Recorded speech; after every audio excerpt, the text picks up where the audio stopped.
Shalom, bien-aimés dans le Seigneur, un grand merci. Nabino Sobozola Nabiso de partout, Bonzambe, Nabonzambe, Lola, Ezofuta, Simana, Antoya, Kolobake, Nzamba, Boto, Baye, Biso soit Pinamanso, Azosela, Biso, et l'on a pasteur Feza Missia, la bouche autorisée de l'éternel des plaisirs, qu'un affilo Mokoya Motema, la bivence de Homo depuis Londres, Pena Maman Gisèle, Luke, le Motema Papa, Emmanuel, et Naboston, Bonzambe, Nabonzambe. Lola Ezofuta, Simana Antoya Kolobake Nzamba Boto Kwaewa, puis na émission ya lelo, rien que la vérité bien-aimée dans le Seigneur, Tozali, Toyambi du Soussou, Maître Jean-Paul Mukwaya, Tommy Kempe Robeta Masolo, concernant Makamoizo le Kanambo Kanabiso, Boyebi est très bien, il n'est pas présenté. Bonjour Maître Jean-Paul. Ndeko journaliste, bonjour. Mbotena, bonne santé. Santé, Zalié, madame. Ok, merci beaucoup Maître Jean-Paul. Bandeo Bazo dans l'Abisso de partout, papa. Robeta Maïma Kalimboka. Liloba Nene Ozoloba, Okokiko Loba. Namaramnions tout, Ezolekana, Namboka par rapport à la situation et commis Lilo Maître Jean-Paul. Tokolobanini, à part agression rwandaise, Oyo Lilo, moi na Congo. Bazali Kobomaye neti nyama na est ya République démocratique du Congo. Esimbi mutu, esimbi makolo, esimbi loboko. Bana este bazali ba Congolais neti ngai, neti mutu avana kananga, neti mbuje mutu avana mbujimai, neti mutu avana katanga. Biso nyonso toza ba Congolais, mais tozali ko kamo mingi pays moko ya Afrique. Pays frères, pays voisins, ils allaient quoi agresser, ils allaient quoi bommanetti nyama, ata nyama zamba, babomake bongote. Mais maître, Mukwaya, souci besoin on a besoin d'acquiser Rwanda. Mais tandis que Paul Kagame et moi, le baki, agana na makamwa, tazayi non sans besoin d'acquiser Pamba. Bisonne tozo acquiser Rwanda, biso mokote. Même on y est acquiser Rwanda. Rwanda a dit qu'on soutenir, selon les rapports effectués par l'ONU, a soutenir les rebelles, les terroristes, il y a M23, au bazo sa terreur, au bazo commettre Bakim Odié, na est la République démocratique du Congo. Rwanda a dit qu'on soutenir Bango, Mwanamboka, et ça dit biso mon côté na ba pays non Afrique, monde mobimba Afrique, monde mobimba Oya Europe. Amérique et bien que le pays n'a pas agressé na Rwanda. Et pourquoi l'Amérique a dit que tu allais agresser na Rwanda? C'est la réaction de mon côté. Ce qui est vraiment que Makamboso est solo. Pays mon côté Afrique, Azela Bolamo, na Occidentaux, Azoyango. Les Occidentaux sont à la base des troubles du monde entier. Si la paix est précaire au monde, c'est à cause des Occidentaux. Depuis l'Afrique, ils ont indépendance qui est là. Les Occidentaux n'ont pas de l'Afrique. Parce que l'Afrique, ils ont une richesse belée, ils ont une matière belée. L'Afrique de place, ils ont une Nikolo, Abakaka, une matière, une richesse, une Samboka. Que Mokolo Afrique est stable sur le plan sécuritaire. Un Africain a convié Mokolo Moko Europe. Baebi que Bapé n'a pas été pauvre, mais l'Afrique est riche. Yango, Basaka Manso, Afrique est toujours na moto, na ba pays nango. Yango Bachaka ba marionnette na bango au sommet de l'État africain. Pour être Afrique évoluer. Quelle que soit la durée de la nuit, mais le soleil apparaîtra. Un jour, Afrique tombe. Bateau Basela et pas occidentaux, il y a occidentaux qui causent des gens comme mon côté. Batouana sont des gens très dangereux. Il y a un besoin de conflit dans la Russie. Pourquoi? Parce que ils ont respecté les valeurs humaines, il y a des gens qui sont soutenus.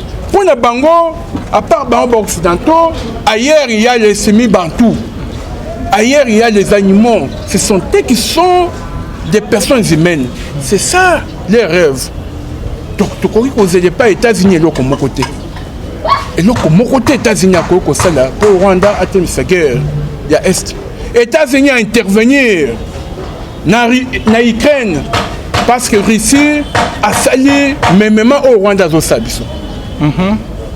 États-Unis atindi ba milliards en milliards de dollars aide militaire en espèces pour te combattre ba militaires russes na kati ya Ukraine. Mais pourquoi ça on a Congo te? Parce que na Congo a ébiqué à kosaka ngote bazo soutenir bato na butu na moi babimi neti baza contre na bango. Vraiment toko kozela quelque chose et pas na mboko wana ya États-Unis te. Wana so tozeli yango tomiko sibiso moko.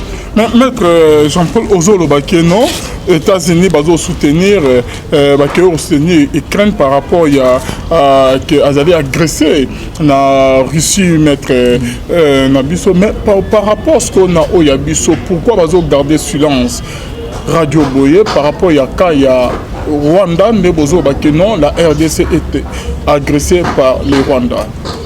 Naibisaki yo de la fois passée, moi Namboka Mopanzi Sango. Naibisaki yo très bien que ce qui est en France, Lélo, un petit garçon de 20 ans, avait machette. Abandi ko pa batumi satumine. Ba radio nyon sa monde, médias nyon sa monde entier. Oh voilà terroriste. On a fait ça, il voulait assassiner, tentative de ça. Bako sala fragrance, bako juger audience koleka de manière spéciale. Mais tant bazo bon batna est la République démocratique du Congo, basali ko tirer manduki na batune tibanyama. Média on est le bakate. Basali ko violer basina biso ya est la République démocratique du Congo. Média étranger le bakate. Mais qu'en États-Unis moi, mon élève, avant mon douk, a tiré si batmi balé. Comment on grave? Pas qu'on là, touriste, voilà. Mais ma cam oye ko salama na SRDC. Tant on soit le batté parce qu'il dit que RDC c'est bilanga na bango. Mais bien que ce qui est comme stable, ce qui m'est contre na kata RDC, to ko évoluer. Il y a pas de n'importe quoi, moi, je suis un sango. Bako intervenant mon côté. Par contre, bango, na boutunde bazo soutenir ba rebelle wana, ba terroriste. Récemment, na ba arme trouvé sur les lieux. Tant ba kimaki na ba rebelle, première affaire RDC. Bako teki ba arme d'origine américaine. Comment un rebelle à cause d'une arme wana? Ça pose des problèmes, mon frère ami et journaliste. Donc, Batouana, Tokoki Mokolo Mokote ko s'entendre. L'amélioration sur le plan sécuritaire, na Batouana, au Babengi, ba occidentaux. Wana, il faut qu'on tienne en amour. Tout c'est un bon résultat. Bangonde baza complice. Bangonde bazali, bakoter. Il y a massacre non sur en Afrique. Par mettre au niveau le baquet Paul Kagame na ba M23 bazali utilisé par occidentaux, c'est ça? Bien sûr. Paul Kagame yemoko akoko zo courage ya aboma de cette manière là. Akoki jamais ko sala yango. Yo ka ici que soki lelo président français, président américain a télé à lobby. Toi, Paul Kagame, finit la récréation. Tout à fait cessante. Pas la guerre. Au moment où il y a meeting de Okoya, et c'est le moment où Paul Kagame a dit la guerre à l'Est. Mais ce qu'on a s'entêté, il a soutenu les Occidentaux. Il a soutenu les Occidentaux. Il y a Badingaka stabilité ya Congo démocratique. Batouana banda Afrique mobimba et indépendance nan ba favoriser pays moko ya Afrique te pour te un jour pays wana etomboma Afrique pe ezala na à la hauteur moko boye. Ta batabisa bazo kufuna na poto na ba large. Ba clandestin. Bazo kufa tout les temps parce que bamboka na bango économie est stable parce que Bamboka na bango politique est malamu tout et au rabais. Alors, les problèmes des Africains, ce sont nous-mêmes les Africains. Nous-mêmes les Africains, nous pouvons résoudre nos problèmes. Nous ne pouvons pas attendre de meilleures solutions ailleurs. À la France, non. Aux États-Unis, non. À la Grande-Bretagne, non. Le problème des Africains doivent être résolus par les Africains eux-mêmes. Comment on peut résoudre ces problèmes, Nabiso Moro, maître Jean-Paul? D'abord, tous les pays africains doivent avoir la solidarité. La première des choses, vous avez remarqué, Nakatia Ukraine, Union européenne, Union socialiste, réunis, réunion urgente, jour et nuit, pour une agression, soi-disant, il y a Russie, Nakatia Ukraine. Jour et nuit, il y a une intervention. Bissopé, africain, il faut tous être solidaires. Tu peux que la Rwanda est abomaba congolais d'Engali. Non, trop c'est trop. Tous les pays africains doivent se soulever devant le Rwanda. Tous les pays africains doivent collaborer sur le plan militaire pour attaquer cette rébellion-là du Rwanda. Ça demande la solidarité. Ça demande la solidarité africaine. Je répète le mot. Tous les pays africains doivent faire quelque chose pour mettre en cause la guerre du Rwanda. Tous les pays africains doivent se réunir pour dire au Rwanda, non, pas les antivaleurs en Afrique. La tuerie et autres, conseil les Occidentaux. C'est de la manière que nous pouvons résoudre les problèmes de l'Est de la RDC. Sans cette solidarité, nous ne pouvons pas résoudre les problèmes de la RDC. Toutes les armées africaines doivent travailler ensemble pour mettre en cause la guerre à l'Est de la RDC. Nous ne pouvons pas attendre quelque chose à la France. Je vous dirai non. Les États-Unis. Non plus. Parce que ce sont eux qui sont les complices. Moi, Namboka. Mais maître Jean-Paul, tant que vous avez complice, il faut tout résoudre. Tout le monde est solo, il y a force régionale qui est parti, il y a Kenya. Jusqu'à présent, c'est comme si les pays africains dépendent toujours de l'ordre des talibans sans que autorisation occidentaux, maître Jean-Paul. On réfléchit maintenant makasi mwana mboka mpaisango. On a quoi bisayo? Ba président africain, il faut base confiance. Base la consensier. Peut-être le oyo Poutine a solité à changer ordre mondial. Ils ont lingué basculer. Grande puissance, ils ont lingué étambola et Kenarisi. Bango, baza consensier. Peut-être makambouma sur eux basabiso na occidentaux et sa mise en cause. Afrique sur les évolué et ça dit occidentaux.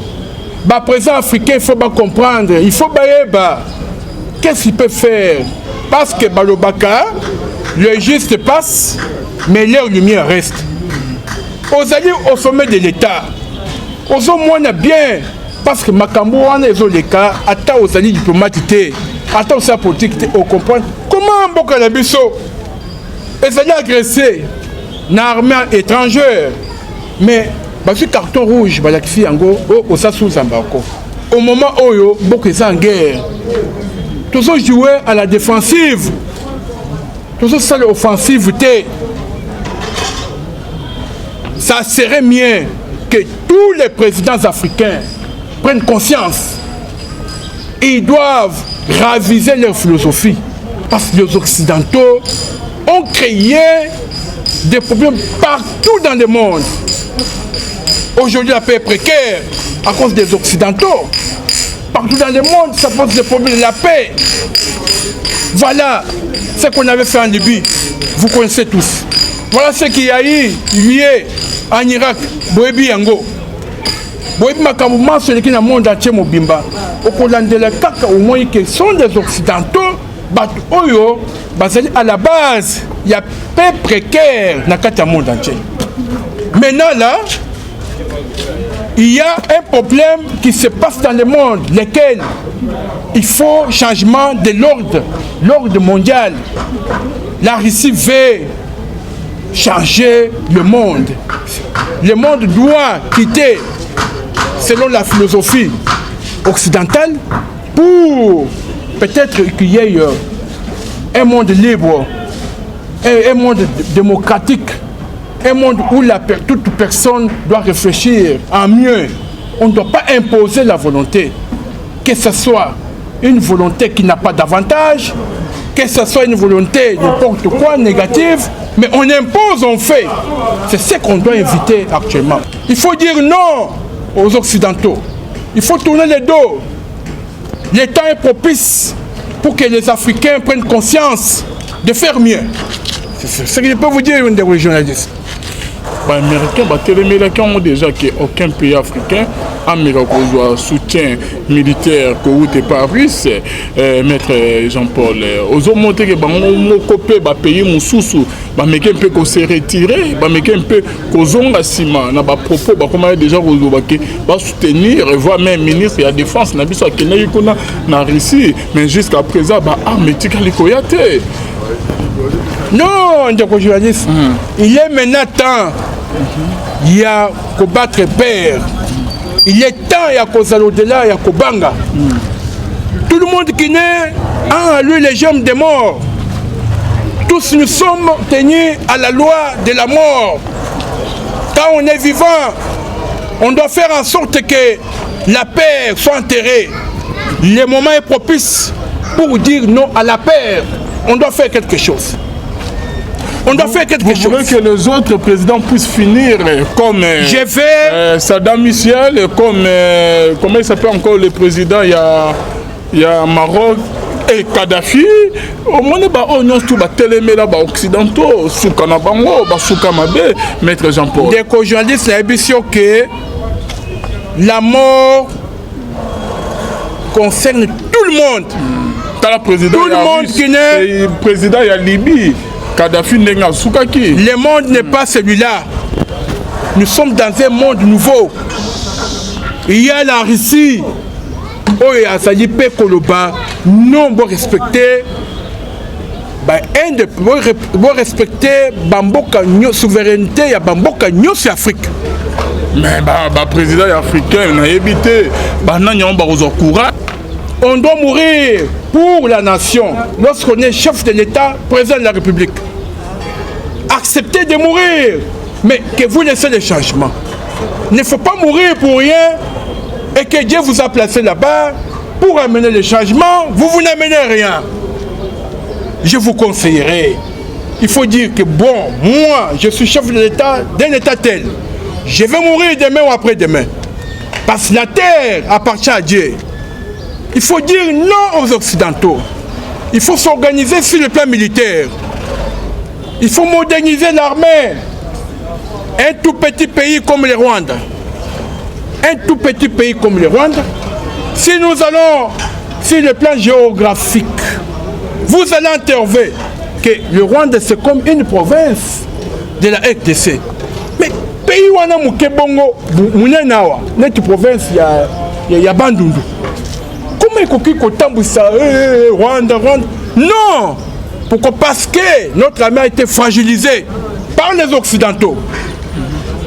Ils veulent à tout prix que l'armée soit toujours sous embargo pour que un petit pays comme le Rwanda ne peut pas se moquer de la RDC. Un grand pays comme ça, un pays mère, un continent dans un continent, un tout petit pays comme ça, qui a développé un peu son pays avec nos richesses propres. Il ne peut pas se moquer de nous.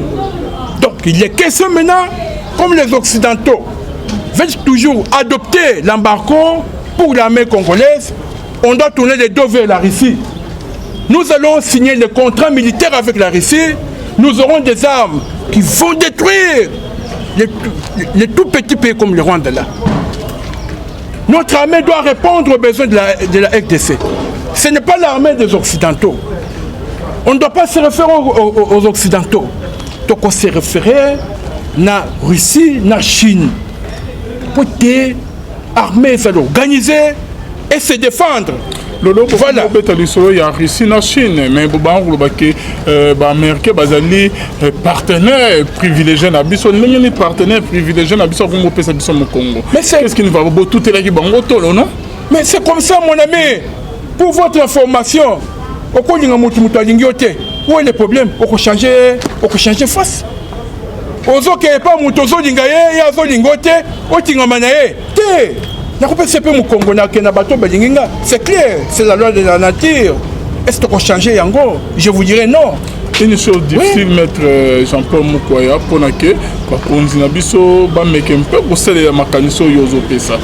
Que côté occidentaux, et pas Poutine, il y a des manettes que président Mohamed, terroriste, Mobomi, criminel, qu'on va soutenir Poutine, na ba qualité na union sto ya mabe wana et vous allez vraiment moi pas si makasi. Poutine a sali président moko rebelle tende basolo. Poutine a ça na ba raison na ye oyo avancé avant ça la guerre na kati ya Ukraine. Mais et là quand même azo ça les amabe parce que population bazo kufa kuna na Ukraine. Donc c'est que et là quand on les méthodes contre Poutine au moins par rapport à Makamazo ça na kati ya Ukraine. La kati ya Ukraine c'est clair.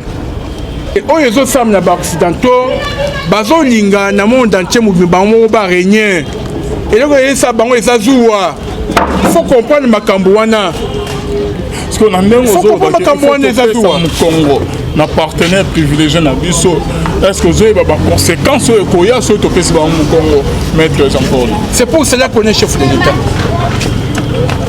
On est chef de l'État pour les meilleurs et pour les pires. Je peux dire ça. Nous devons s'attendre au pire. Il n'y a pas de problème. Même si aujourd'hui, Tshisekedi ne serait plus là, il n'est pas premier, il ne sera pas dernier. Mais il doit défendre son pays. Tshisekedi vient d'une grande arrière de la classe politique à Mounene. UDPS. À quoi qu'on l'achète, d'un Kabila l'achat Kabiso, Makabiso, du jour les jours, n'a pas Rwandais, à ça que rien. N'a ce pays Makas n'a fachi parce que, à vu mesure dragonienne. Oui, comme ça la queue.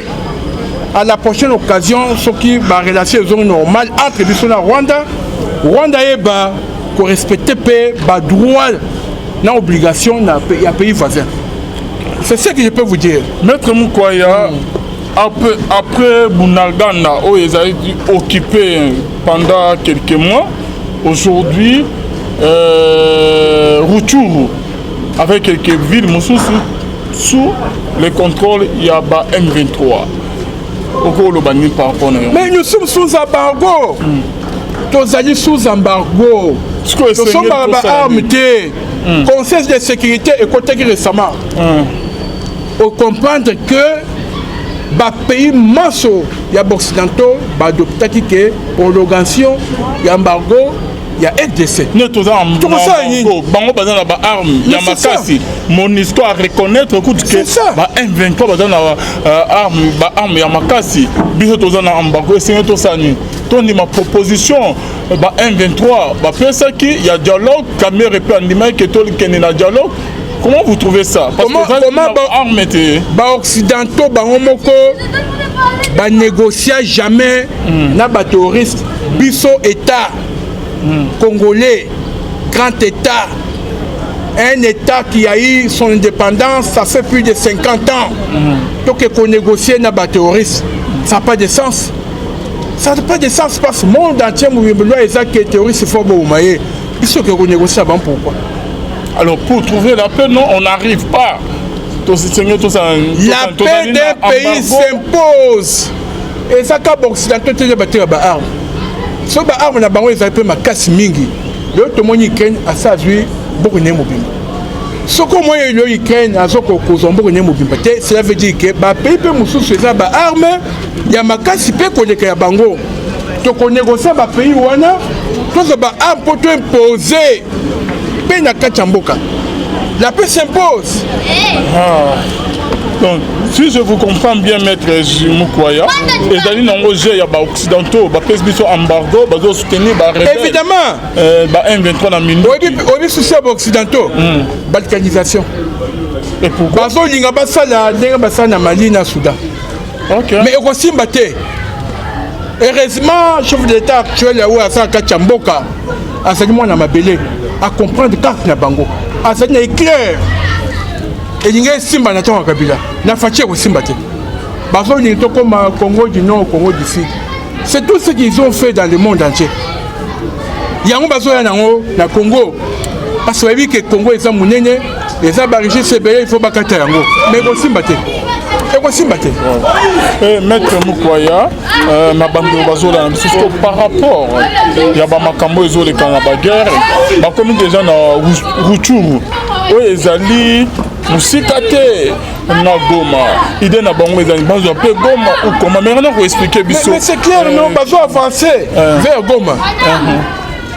Chef de l'État Kotisaki, réunion de crise d'urgence récemment. Pour répliquer. La guerre sera longue. La guerre sera longue. C'est une guerre qui aura une situation indigeste qu'on ne peut même pas gérer. Guerre rwandais pour Salama, pour repousser les Rwandais, qui n'est pas na bango. Ata bazu yango bakufumakasi. Toza na na kati ya Congo.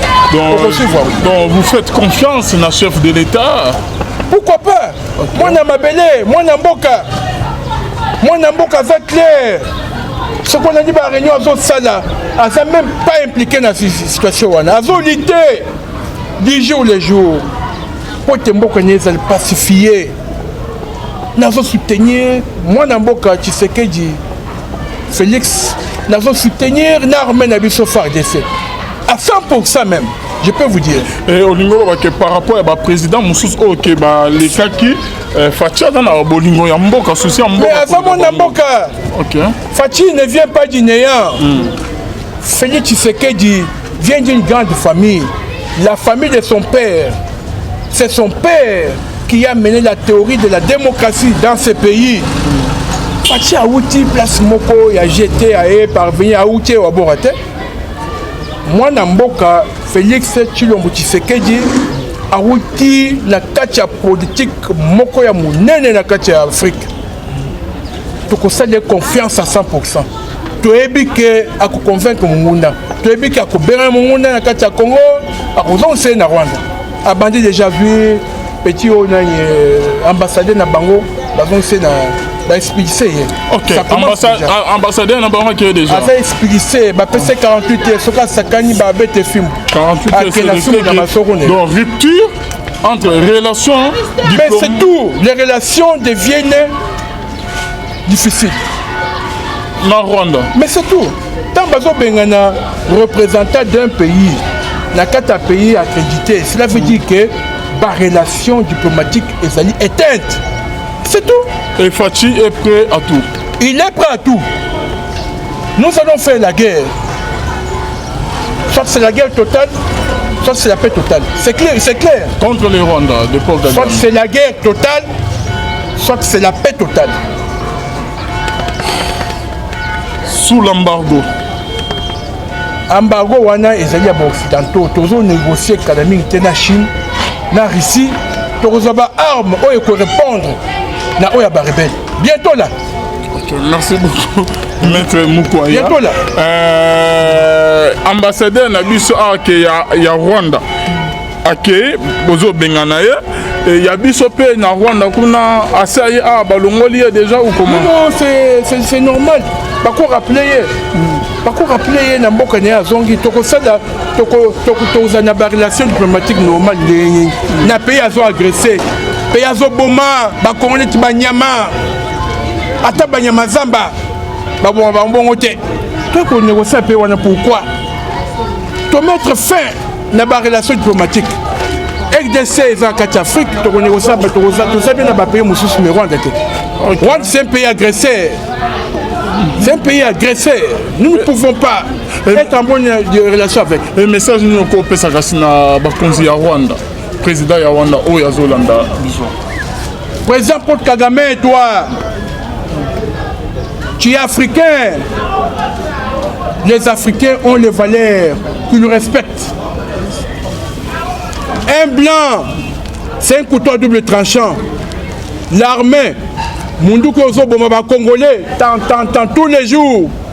Munduki Wana est retourné contre eux un jour. Afrique a besoin de Kimia. Les Congolais sont des Africains. Rwanda est aux Africains. Rwanda, par entretien de Paul Kagame, il n'y a pas que Makambunaye comme Nasuka. On peut regretter plus tard.